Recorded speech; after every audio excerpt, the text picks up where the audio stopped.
শবে বরাতের কোনো আমল আছে কিনা, শবে বরাতের রোজা ও নামাজের নিয়ম কি?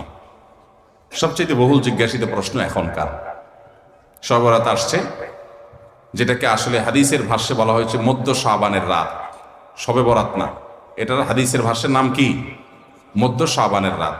এই মধ্য শাবানের রাত বা মধ্য শাবানের রজনী, এই রাতে যেটাকে আমরা শবে বরাত বলি, এই রাতের নামাজের নিয়ম কি? কয় রাকাত পড়তে হবে, কোন রাকাতে কোন সূরা কতবার পড়তে হবে, এটা বহুল জিজ্ঞাসিত একটা প্রশ্ন। এবং এ ব্যাপারে আমরা অনেকে জানি যে শবে বরাতের নামাজে এত রাকাত পড়তে হবে, সেখানে সূরা কুল হুয়াল্লাহ, ইখলাস এতবার পড়তে হবে, ইত্যাদি ইত্যাদি।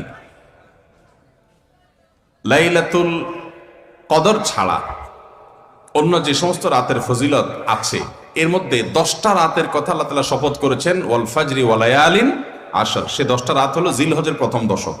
খবরও নেই আমাদের দেশে মানুষের, যে রাতগুলোর শপথ আল্লাহ কোরআনে করেছেন।